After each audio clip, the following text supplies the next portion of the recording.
The cargo hold of the Dawn's Reach smelled like recycled air and old metal. Wu checked her medical supplies for the third time that hour, making sure everything was secure before they reached the belt. The transport run was supposed to be simple. Pick up minerals from the mining station, drop off medicine and food, then head back to the outer colonies. Nothing dangerous, nothing complicated. She was wrong. The interceptors came out of nowhere, their ships painted in deep purple and gold. Commander watched the small human freighter on his screen with mild interest.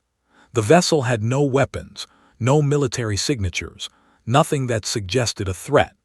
His crew scanned it automatically, following standard procedures for all ships entering controlled space without proper authorization. The biological scan came back quickly. 5 crew members, all human, or almost laughed. Humans were soft creatures barely worth the Empire's attention. They built things and traded goods, but they had no real power. Their skin tore easily. Their bones broke under pressure. They had no natural weapons, no armor plating, no venom glands. According to science, humans were among the weakest species in known space. The boarding was routine. Soldiers moved through the Dawn's Reach with practiced efficiency, gathering the crew in the main corridor. Wu stood quietly with her hands visible, trying not to look threatening. She was small even by human standards, barely reaching the chest plate of the shortest soldier. Her dark hair was pulled back in a simple tie, and her uniform marked her as medical personnel. Second officer, studied the humans with curiosity. She had never seen one up close before. They looked so fragile, with their thin skin and exposed veins visible at the wrists and neck. One good strike would probably kill them. She wondered why such weak creatures bothered traveling through space at all. The soldiers separated the crew, taking them to different parts of the ship for questioning. Wu was led down a long corridor toward the detention area. 2 guards walked behind her, their weapons ready but not aimed. They clearly didn't see her as dangerous. That's when the conduit exploded. Later, the engineers would explain that a plasma relay had been damaged during the boarding, causing pressure to build in the power distribution system. The blast happened without warning. A section of the corridor wall erupted in white-hot fire, and a stream of superheated plasma shot across the narrow space. Wu never saw it coming. The plasma hit her directly in the chest and shoulder, the force of the blast throwing her backward like a discarded toy. Her body flew through the air and slammed into the opposite bulkhead with a sound that made Ha flinch. The human crumpled to the floor and didn't move. Arrived within minutes, alerted by the emergency systems. He looked at the scorch marks on the wall, the damaged conduit still sparking and hissing, and the small broken body lying in the corridor. The human's uniform was burned black. Her exposed skin was blistered and charred. One arm bent at an angle that shouldn't be possible. Mark her as deceased, or said quietly. No creature survives direct plasma exposure. Ha nodded, already recording the details in her report. The other human prisoners would be informed. It was unfortunate but not unexpected. The human should never have been in the corridor during the malfunction. The damage control team arrived, carrying equipment to seal the broken conduit and vent the excess heat. They worked quickly, barely glancing at the body. Death was common enough in space. Another dead human wouldn't change anything. Then Wu's hand moved. One of the engineers saw it first.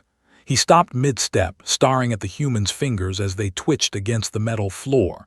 Then her whole hand curled into a fist. Her chest rose and fell. She was breathing. "Commander," the engineer called out, his voice uncertain. "The human is alive." Turned sharply. That was impossible. He had seen the blast hit her directly. He had heard her body impact the wall.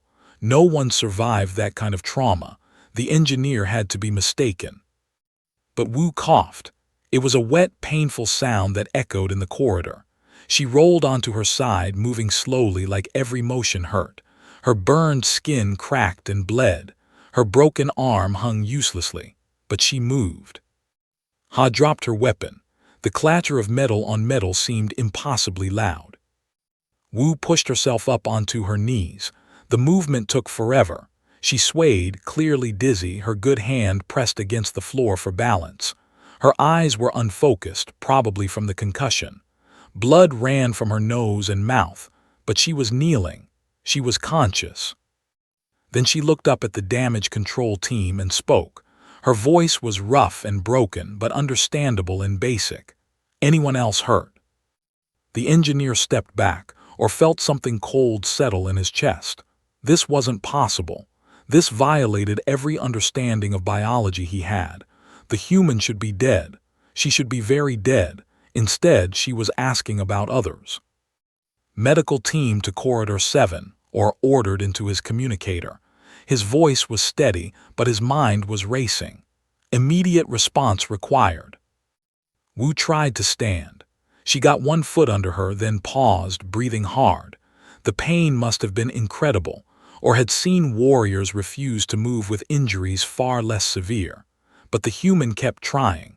She got her other foot planted and pushed herself upright, using the wall for support. She stood there swaying, one arm hanging at a completely wrong angle, her skin blackened and peeling, blood running down her face.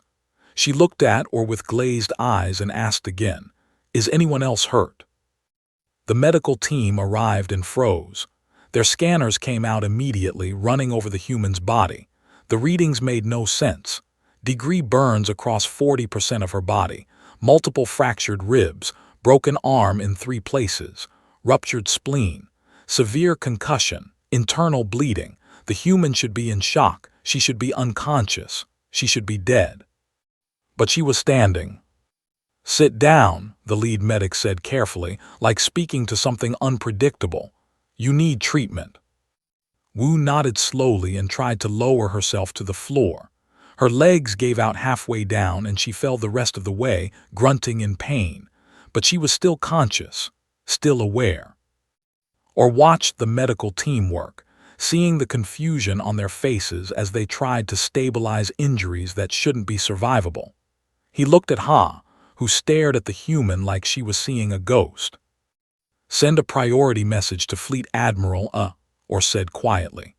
"Tell her we have a situation that requires immediate attention. Tell her the humans might not be what we thought they were." Ha nodded, still unable to look away from Wu. The human was letting the medics work on her, not fighting or resisting despite the obvious pain. Her eyes kept drifting to the damaged conduit, probably checking if it was still dangerous. "What are they?" Ha whispered. Or had no answer. According to every scientific text, every biological assessment, every piece of data the Empire had collected, humans were weak. They were fragile. They were prey species that happened to develop technology.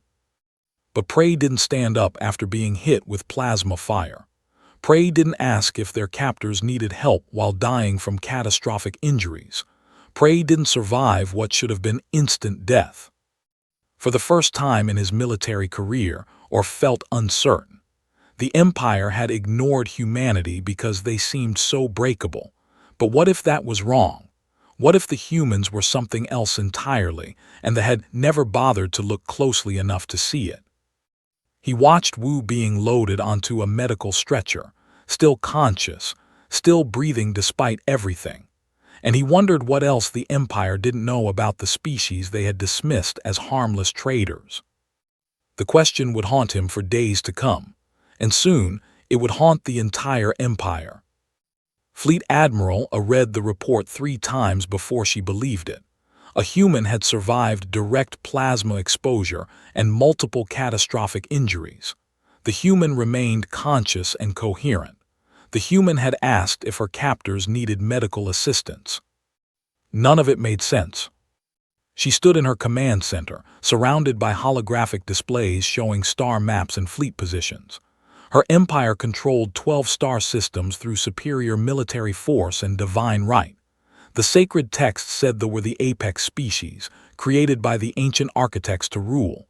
Every other species they encountered was lesser in some way. Weaker, slower, less intelligent. Humans had been categorized as minimal threat. They were traders and engineers, confined to their small vessels and marginal colony worlds. The Empire had barely paid attention to them. Nawa wondered if that had been a catastrophic mistake. "Send for Science Officer Bora," she ordered, "and compile every record we have of human encounters, every border skirmish, every trade dispute, every biological scan. I want everything."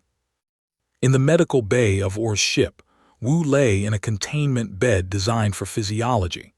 The bed was too large for her small frame, but the medical equipment worked well enough. Scanners monitored her vital signs constantly, and the doctors watched in fascination as her body did things that shouldn't be possible. Her heart rate had stabilized despite significant blood loss. Her blood was clotting rapidly, forming protective barriers over the worst burns. Her breathing was steady even with fractured ribs that should have punctured her lungs. The internal bleeding had slowed on its own. "How is she alive?" one doctor asked another. "I don't know," came the honest reply. "By our medical standards, she should have died within minutes of the injury, but her body is compensating somehow." Wu drifted in and out of consciousness, aware of the pain but somehow separate from it. She had been hurt before. Not this badly, but humans learned early how to function through pain. You breathed through it. You focused on what needed to be done. You kept moving because stopping meant giving up. She didn't know that this simple human survival strategy was terrifying her captors. Science Officer Bora arrived at the Admiral's command center within the hour. She was young for her position, brilliant and curious. I handed her the preliminary reports and watched her face change as she read. "This can't be accurate," Bora said. "These injuries would kill a warrior twice over." "The measurements have been," I replied. "I need you to find out how this is possible, study the human, access every database we have, find out what we missed about this species." Bora threw herself into the research with intense focus. She started with basic biology, reviewing the scans of Wu's body. Humans had redundant organs, 2 kidneys when one would suffice, 2 lungs, a liver that could regenerate if damaged. Even their brain had 2 hemispheres that could partially compensate for each other. But redundancy alone didn't explain surviving plasma fire. She dug deeper, accessing medical databases that the Empire had collected over decades of contact with various species. Hidden in the older files, she found scattered reports that had been dismissed or ignored. A human freighter crew that survived explosive decompression for nearly 2 minutes before rescue. A human merchant who kept negotiating after being poisoned with a toxin that should have caused immediate paralysis. A human engineer who walked 3 kilometers on a broken leg to reach help. Each incident had been marked as anomaly or measurement error. No one had investigated further because humans weren't important enough to warrant detailed study. Bora began to see a pattern. Humans didn't survive through superior strength or armor. They survived through persistence. Their bodies were designed to keep functioning through damage that would stop other species immediately. She requested access to Wu for direct observation. Granted it. In the medical bay, Bora introduced herself politely. Wu was awake, her eyes clearer now though her body was still wrapped in bandages and healing gel. The human managed a weak smile. "Hello," Wu said in broken. "Thank you for helping me." Bora felt uncomfortable. The human was thanking her captors for medical care after they had taken her prisoner. It didn't make sense. "How are you feeling?" she asked. "It hurts," Wu admitted, "but I've been hurt before, I'll heal."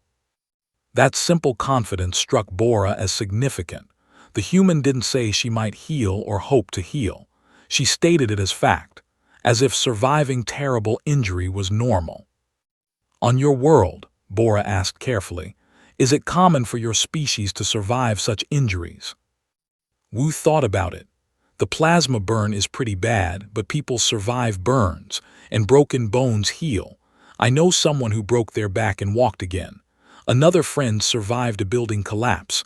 Humans are tough, I guess." Bora's skin paled. The human spoke of catastrophic injuries like minor inconveniences. "And this is normal for your species." "Well, we try not to get hurt," Wu said with a slight laugh that turned into a cough. "But yeah, people survive bad things all the time. That's just how humans are." Bora left the medical bay with more questions than answers. She dove back into research, this time looking at human evolutionary history. What she found disturbed her deeply. Humans evolved on a planet they called Earth. The planet was a death world by standards: wild temperature swings, dangerous predators, diseases and parasites everywhere. Humans survived not by being stronger than the threats they faced, but by outlasting them. They hunted prey by chasing it for hours, sometimes days, until the animal collapsed from exhaustion. They called it persistence hunting. While other predators ran fast for short bursts, humans just kept walking, and walking, and walking. They followed wounded prey until it bled out or died from fatigue.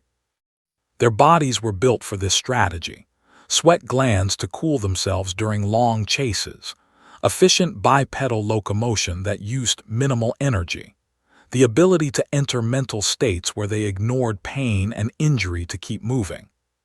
Bora compiled her findings into a report. She marked it urgent and sent it directly to Admiral A. The Admiral read it in her private quarters late at night. Each page made her more uncomfortable. The report concluded that humans were a persistence predator species. They won through endurance, not strength. They could sustain damage that would kill warriors and continue functioning. Their pain tolerance was exceptionally high by galactic standards. Most disturbing was Bora's final assessment.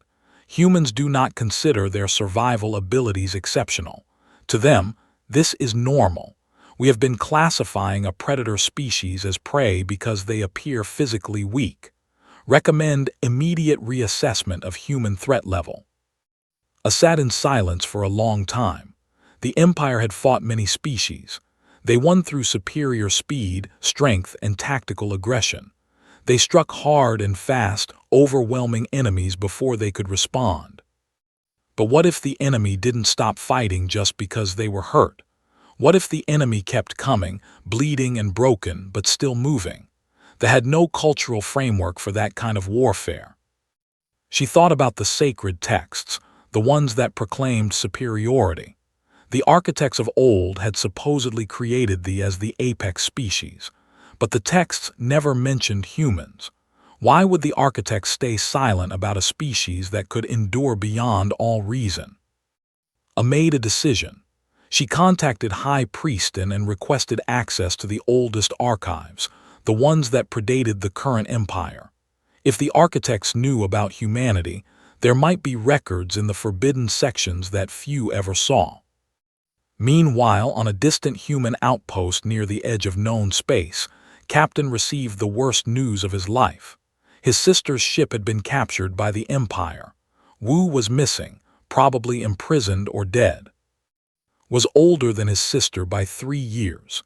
He had raised her after their parents died in a colony accident. He had taught her to be strong, to survive, to never give up. And now she was in the hands of an empire that didn't understand what humans were capable of. Lieutenant Da found him in the navigation room, staring at star charts. "I heard about Wu," she said quietly. "I'm sorry." "We're going after her," said. His voice was calm, but Da knew him well enough to hear the steel underneath. "That's suicide," Da replied. "They have battle cruisers. We have a cargo ship with basic shields." "I don't care," said. "She's my sister, we go." He called the crew together and explained the situation. He didn't order anyone to join him. He simply told them he was going into space to get Wu back, and anyone who wanted to come was welcome. Every single crew member volunteered. As they prepared the ship for departure, thought about his sister. She was tough. She had survived a dozen close calls in their years of hauling cargo through dangerous space.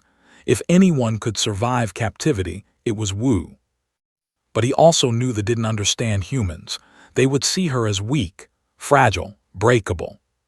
They would be wrong, and was going to make sure they learned that lesson personally. High Priestin had served the temple for 40 years. He knew the sacred texts better than anyone alive. When Admiral requested access to the forbidden archives, he understood that something serious had happened. The archives existed in the deepest level of the Grand Temple, behind 7 sealed doors that required different keys. Only the highest priests could enter. The texts stored there predated the current empire by thousands of years, from a time when the architects still walked among their creations, and moved through the dusty chambers, running his hands over ancient data crystals. Most contained records of the First Era before the rose to dominance. Some texts were incomplete. Others were marked with warning symbols that no one alive understood anymore. He was looking for any mention of humanity, any reference to the species that Admiral described in her urgent message. It took him 3 days to find it. The fragment was small, carved into a crystal that had nearly degraded into nothing, and had to use special equipment just to read the faded symbols, but the words were clear enough. Beware the endurance species created as for the Great Silence. They cannot be stopped through conventional means. They survive beyond reason. They fight beyond death. We abandoned them because even we feared what we made. And read the passage 5 times. His hands shook. The architects, the divine beings who created thee and gave them dominion over the stars, had feared something they created. That was impossible. That was heresy. But the text was genuine. The dating confirmed it came from the architects themselves. He the fragment and several related passages, then hurried to send them to the Admiral. On Orr's ship, Science Officer Bora continued her study of Wu. With the Admiral's permission, she had designed a series of tests to measure human capabilities. Wu, still recovering from her injuries, had agreed to participate in exchange for better medical treatment. The first test was simple pain tolerance. Bora applied gradually increasing pressure to Wu's arm using a calibrated device. For the pain would become unbearable at level 4. Wu didn't react until level 8, and even then she only frowned slightly. "Does that hurt?" Bora asked. "Yeah," Wu admitted, "but it's manageable." The second test measured recovery. Bora took blood samples every 6 hours to track healing rates. Wu's body was producing new blood cells at a rate that seemed impossible. Her burns were healing visibly day by day. The broken bones were already beginning to knit back together. "Your species heals remarkably fast," Bora observed. Wu shrugged with her good shoulder. "I guess. I broke my leg when I was 12 and it healed in about 6 weeks. Is that fast?" Bora didn't answer. For a broken leg would take 4 months to heal properly. The third test was psychological.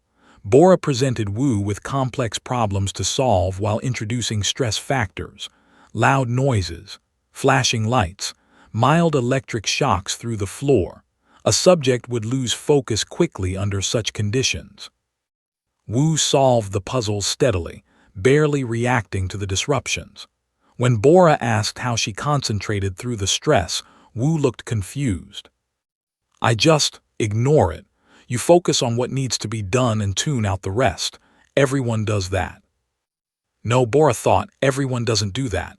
Only humans do. She compiled her findings into a second report for the Admiral. The conclusion was even more disturbing than the first. Humans possess pain tolerance approximately 3 times higher than norms. Their healing rate exceeds our capabilities by a factor of 2. Their ability to function under stress appears to be innate rather than trained. This species evolved specifically to endure conditions that would kill others. Admiral received both reports on the same day. Bora's scientific analysis and N's ancient fragment. Together, they painted a picture that terrified her. The architects had created humanity as a weapon, a species designed to survive extinction-level events. They were meant to outlast apocalypses, rebuild civilizations from nothing, and keep going no matter what stood in their way. And the architects had abandoned them because even divine beings could fear their own creations. The Empire had dismissed humans as weak traders. In reality, they were something far more dangerous. They were survivors on a level that the galaxy had never seen before. Called an emergency council meeting. She gathered her top military commanders, Science Officer Bora and High Priest Den. She presented all the evidence and watched their faces change from skepticism to horror as they understood. "What are we supposed to do?" one commander asked. "If we can't kill them, how do we defend against them?" "We don't fight them," said quietly. "Fighting humans isn't like fighting other species. They don't surrender when hurt. They don't retreat when losing. They just keep coming until either they win or they're completely destroyed." "Then we destroy them completely," another commander suggested.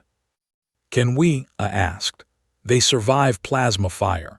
They heal from wounds that would kill us. They function through pain that would leave us unconscious. How many would we have to kill before they stopped? And what would they do to us in the process?" The room fell silent. Meanwhile, small flotilla approached space. He broadcast on all frequencies, making no attempt at stealth. His message was simple and direct. "This is Captain of the independent vessel Morning Star. I'm coming for my sister, Corporal Wu, who you're holding prisoner. I'm not here to fight. I'm here to bring her home, but I will reach her. That's not a threat. That's a promise." The listening posts picked up the transmission immediately. Reports flooded to Admiral A's office. A human vessel was approaching with 2 small escort ships. All 3 were basically unarmed. They should be easy to destroy. But A remembered Bora's report. Humans don't give up, they persist. She ordered the fleet to observe but not engage. She wanted to see what the humans would do. On the Morning Star, Lieutenant Da watched the sensor readings with growing anxiety. "They're tracking us. Multiple battle cruisers in range. They could destroy us any time they want." "But they're not," replied calmly. "They're waiting to see what we'll do." "What are we going to do?" "Keep flying toward my sister, just like I said." Da shook her head in disbelief. "You're insane." "Probably," agreed. "But Wu would do the same for me. Humans don't leave family behind." In the command center, officers watched the human ships advance. The vessels were painfully slow compared to military craft. They had minimal shields and no weapons worth mentioning, but they kept coming. "Why don't they turn back?" one officer asked. "They know we can destroy them." "They don't care," Bora said quietly. She had been called to the command center to provide expert analysis. "Humans are persistence predators. They achieve goals through endurance, not strength. Captain will keep coming until we either give him his sister or kill him, and killing him might just bring more humans." Admiral studied the approaching vessels on her screen. She thought about the ancient warning from the architects. She thought about Wu standing up with broken bones and asking if her captors needed help. She thought about a species that evolution designed to outlast everything. And she made a decision that would change the balance of power in this region of space. "Bring the human prisoner to my ship," she ordered. "Prepare for negotiations." Or couldn't believe the order. "Admiral, we have every advantage. Why negotiate?" "Because fighting humans isn't about advantages," A replied. "It's about endurance, and we'll lose that battle. Bring me the prisoner." Wu was brought to the flagship still wearing medical bandages. She could walk now, though she moved carefully. Her burns were healing but still painful. Her arm was in a stabilizer, but she was conscious and alert. Studied the small human. This was what terrified the architects. This fragile-looking creature with damaged skin and careful movements. Then she remembered the plasma blast, the broken bones, the impossible survival. Yes, this was exactly what would terrify the architects. "Corporal Wu," said formally, "your brother is coming for you." Wu's eyes widened. "Is he safe?" "For now, he's demanded your release." Please don't hurt him, Wu said immediately. He's just being protective. If you let me send him a message, I can tell him I'm okay. He'll leave. I doubted that. You would trust us to let you go. I don't have much choice, Wu replied honestly. But humans are optimistic. We hope for the best even when things look bad. It's kind of our thing. Optimistic persistence, a thought, the most dangerous combination in the universe. She decided that the Empire needed to learn a hard lesson, and Wu would be the teacher. Admiral stood on the bridge of her flagship, watching the 3 human vessels approach. They moved slowly through space, maintaining steady velocity despite being surrounded by battle cruisers. Any sensible species would have turned back by now, but kept broadcasting the same message every hour. I'm coming for my sister. You can talk to me or you can shoot me, but I'm not leaving without her. Commander stood beside the Admiral, equally confused by the human captain's strategy. He has no leverage, no weapons, no political backing. What does he think will happen? He thinks we'll give her back, said quietly, because he knows what we're only beginning to understand. Fighting humans means fighting forever. She opened a communication channel. Captain, this is Fleet Admiral. I have your sister aboard my ship. She is alive and receiving medical care. There was a pause, then his voice came through rough with emotion. I want to see her. You will, but first, you and I need to talk. On the Morning Star gripped the console hard enough to hurt, to put a hand on his shoulder. Careful, she said. This could be a trap. It could be, agreed. But Wu is alive, that means we have a chance. Arranged a visual communication link. Wu was brought to the bridge, still bandaged but standing on her own. The screen activated and saw his sister for the first time since the capture. His face went pale, the burns, the injuries, the way she held herself carefully like everything hurt. Wu, he said, his voice breaking slightly. I'm okay, she said immediately. It looks worse than it is. Laughed bitterly. You always say that. Remember when you fell off the cargo lift and told me the broken ribs were fine? They healed, Wu pointed out with a small smile. Watching this exchange, I felt something shift in her understanding. These weren't warriors discussing tactics. This was family. And family, she was learning, made humans dangerous in ways military strength never could.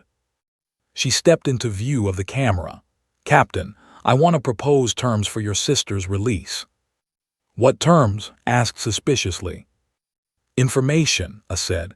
Your species is not what we thought it was. We need to understand what we're dealing with. In exchange for honest answers, I will return your sister unharmed. Was quiet for a moment, then he asked, what do you want to know? I gestured to Science Officer Bora, who stepped forward.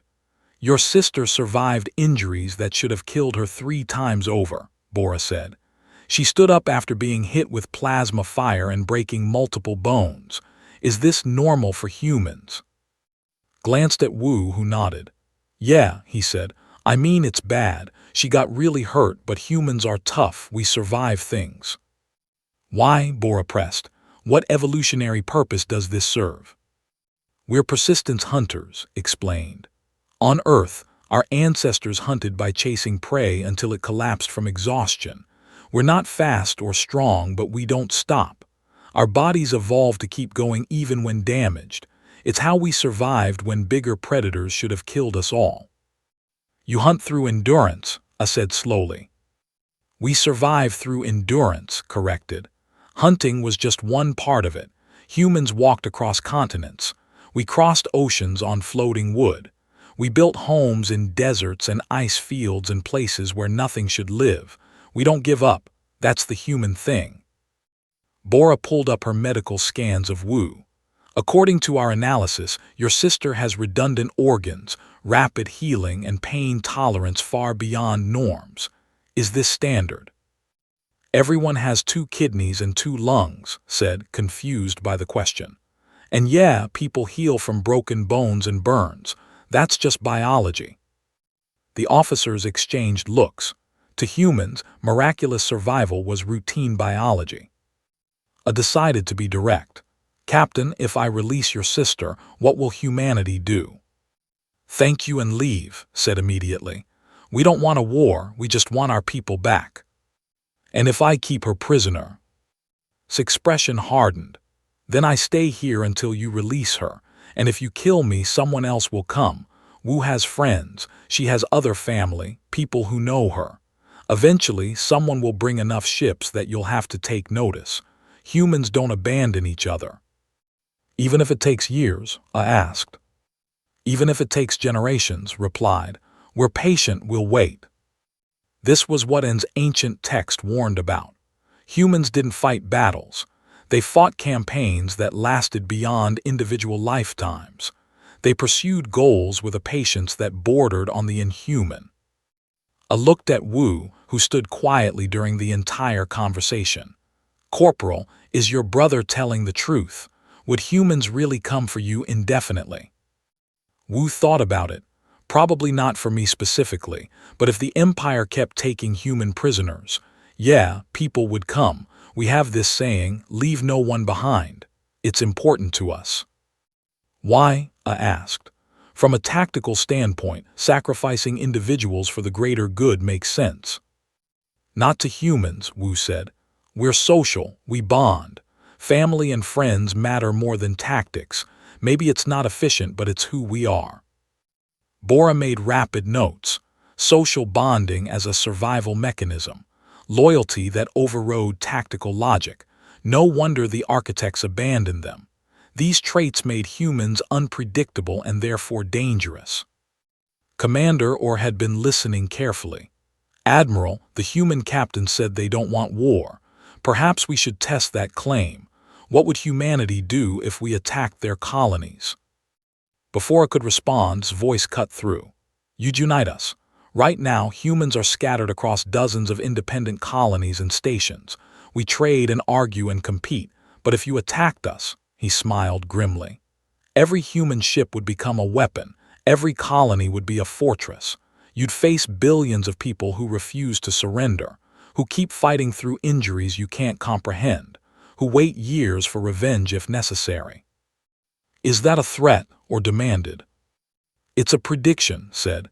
"Based on human history.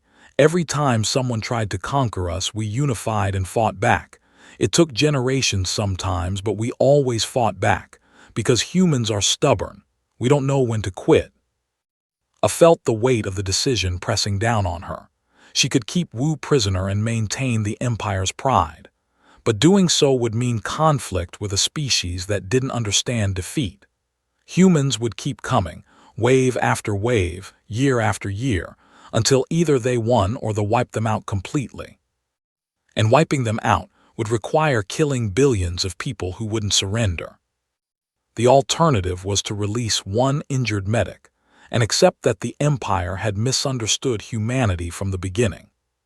She made her choice. "Captain, you have permission to approach my flagship.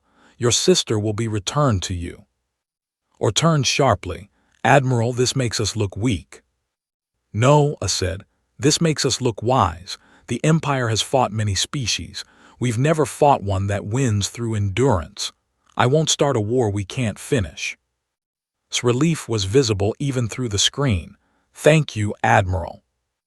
"Don't thank me yet," I replied. "This is not friendship, this is pragmatism, but I will honor my word. Your sister goes free."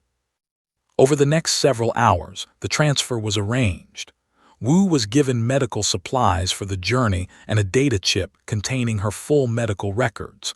Bora provided pain medication and healing accelerators, though she noted that Wu's natural healing would probably work just as well. As Wu prepared to leave, she stopped by Bora's station. "Thank you for taking care of me," she said sincerely. Bora felt awkward. "I was just studying you." "You were kind about it," Wu replied. "That matters." When Wu finally walked across the docking bridge to ship, everyone on the flagship watched. She moved slowly, still recovering, but she moved on her own power, refusing assistance.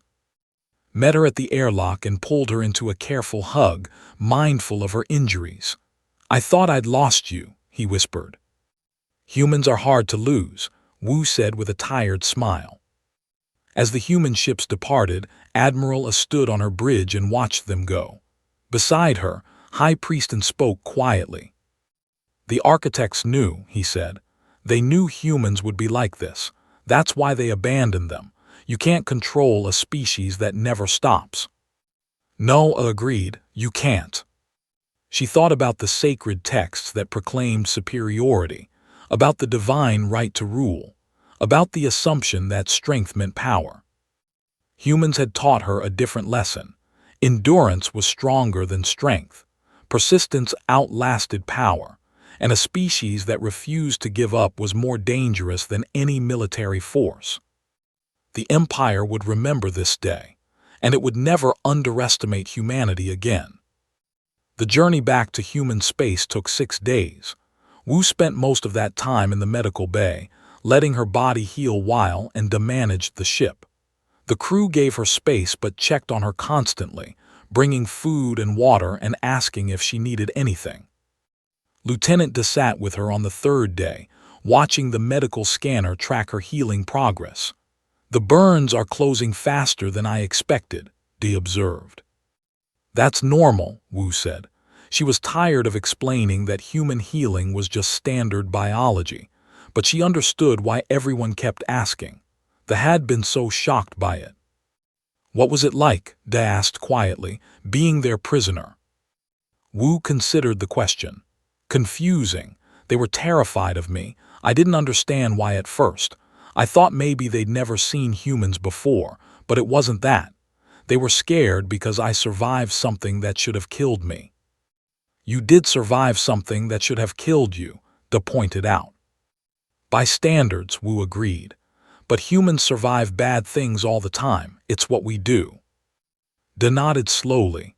I think that's what scared them. Not that you could survive, but that you thought it was normal. Wu hadn't considered it that way, but maybe De was right. They saw her survival as extraordinary. To Wu, it was just Tuesday.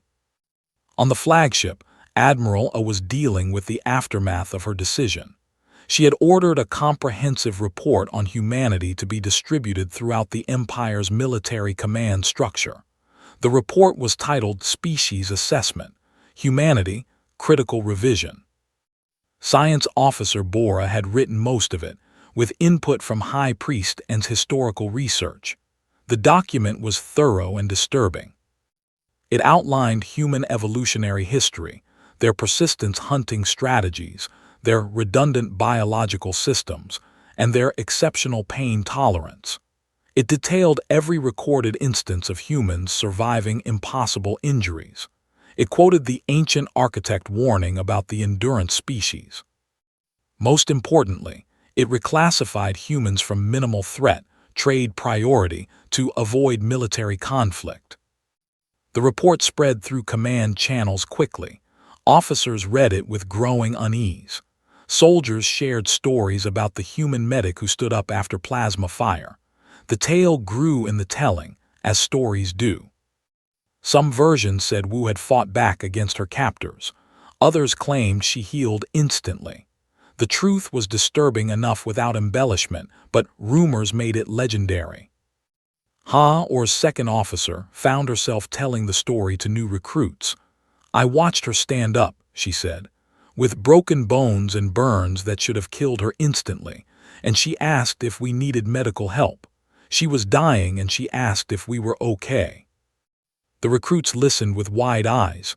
What are humans? One asked. Survivors, Ha replied, the kind that don't stop, ever. The story reached civilian populations through military channels. Traders heard it at border stations. Merchants discussed it in markets. The human medic who couldn't be killed became a cautionary tale. High Priest used the incident to the sacred texts. He gave a sermon to the Grand Council, explaining what he had discovered in the forbidden archives. The architects created many species, he said, each with specific purposes. They made us to rule, they made to build, they made to nurture, and they made humans to survive, not to thrive or conquer, but simply to survive no matter what. The council members listened uncomfortably. The architects abandoned humanity because even they couldn't control something that refused to stop existing. Humans are not our enemies, but they are not our subjects either. They are what happens when evolution demands persistence above all else. And sermon was recorded and shared. It changed how many thought about the species they had dismissed as harmless traders. Meanwhile, on Earth and the human colonies, word spread about Wu's capture and release. The diplomatic corps was confused. Why had the Empire released a prisoner without demanding concessions or payment? Captain filed his report with the Independent Spacers Guild. He described this reaction to Wu's survival, their fear, their research, and ultimately their decision to let her go rather than risk conflict. The report was marked as significant and forwarded to Human Intelligence Services. Analysts studied it carefully, trying to understand what had changed in policy. One analyst, a woman named Sora who specialized in alien psychology, wrote a summary. The Empire encountered something that contradicted their worldview. Humans don't fit their categories of strong versus weak. We're fragile but persistent, vulnerable but resilient. This confuses species that define power through physical dominance. Recommendation: maintain current diplomatic stance but recognize we've gained psychological advantage. Wu's story spread through human communities quickly. Some people celebrated it as proof of human toughness. Others felt uncomfortable with the attention. Wu herself just wanted to go back to work. When the Morning Star finally docked at Frontier Station, Wu was met by medical personnel who wanted to examine her. She submitted to the scans patiently, answering the same questions she'd answered for Bora. Yes, she survived plasma fire. Yes, she had broken bones. Yes, it hurt a lot. No, it wasn't miraculous. It was just how human bodies worked. The human doctors marveled at her healing rate, though they agreed it was within normal parameters for serious injuries. One doctor, an older man named Dr. Min, sat with her after the examination. "They think we're indestructible," he said with a slight smile. "I know," Wu replied. "I tried to explain that we're not, but they didn't believe me." "Maybe it's good they think that," Dr. Min suggested. "Fear keeps people cautious. If they're afraid to fight humans, fewer people get hurt." Wu hadn't thought about it that way. She didn't like being feared, but she understood the doctor's logic. Several weeks passed. Wu's burns healed into scars. Her bones mended stronger than before. She returned to duty aboard the Dawn's Reach, which had been repaired and returned with an official apology. The first supply run after her recovery took them near the border. Wu noticed the difference immediately. Patrol ships kept their distance. Border checkpoints processed human vessels quickly and politely. No one harassed or threatened them. Captain noticed it too. "They're afraid of us now," he said quietly. "Not afraid," Duck corrected. "Cautious, there's a difference." Trade between human and space increased slowly. The Empire's merchants approached human traders with new respect. Deals were fair. Contracts were honored. The casual dismissiveness that humans had experienced before was gone. On the side, Admiral implemented new protocols for dealing with human vessels. The regulations were simple. Do not engage human ships in combat without direct authorization from high command. Do not assume human casualties based on visible damage. Do not underestimate human response to capture or injury of their species. Treat all human encounters as potential diplomatic incidents. The protocols spread through the fleet. Every officer learned them. Some thought they were excessive. Those officers were shown Bora's report and Wu's medical scans. That usually ended the debate. Science officer Bora continued her research on humanity. She corresponded with human scientists, learning more about Earth's history and human evolution. The more she learned, the more convinced she became that humans were unique in the galaxy. She wrote a personal note in her research journal, never intended for official reports. Other species adapted to their environments through specialization. Humans adapted through generalization and endurance. They're not the fastest or strongest but they're the most stubborn. And in evolutionary terms, stubborn wins. High Priest and added new texts to the temple archives, documenting what the Empire had learned about humanity. Future generations would grow up knowing that strength wasn't just physical power. Sometimes strength was the ability to keep going when everything said you should stop. On Frontier Station, Wu sat in a small cafe with Duh, drinking tea and watching ships come and go through the viewport. Her scars were visible on her hands and neck, permanent reminders of the plasma blast. "Do you think about it?" asked. "What happened?" "Sometimes," Wu admitted. "Mostly I think about how confused they were. They couldn't understand why I didn't just die." "Because humans are stubborn," De said with a smile. "Because humans endure," Wu corrected. "There's a difference. Stubborn is refusing to give up. Endurance is not having the option to give up. Our bodies keep working even when we want to stop. Evolution didn't give us a choice." "Is that a good thing?" asked. Wu thought about it. "I don't know, but it's the human thing. We survive, we heal, we keep going. Maybe that scares species like maybe it should." She looked at her hands. They have gods who told them they're superior. We have evolution that told us to keep walking no matter what. I think we won that argument. Raised his teacup in a small toast. "To humans, the galaxy's most persistent problem." Then Wu clinked their cups against his, smiling. Out in space, Admiral looked at the latest reports from border regions. Human trade was increasing. Human colonies were expanding. The species that the Empire had ignored for decades was becoming more prominent. She thought about Bora's research, about N's ancient warnings, about Wu standing with broken bones and asking if her captors needed help. The Empire had learned a valuable lesson. Power wasn't just about military strength. It was about will, about persistence, about refusing to accept defeat even when logic said you should. Humans had that will. They didn't need weapons or armor or superior technology.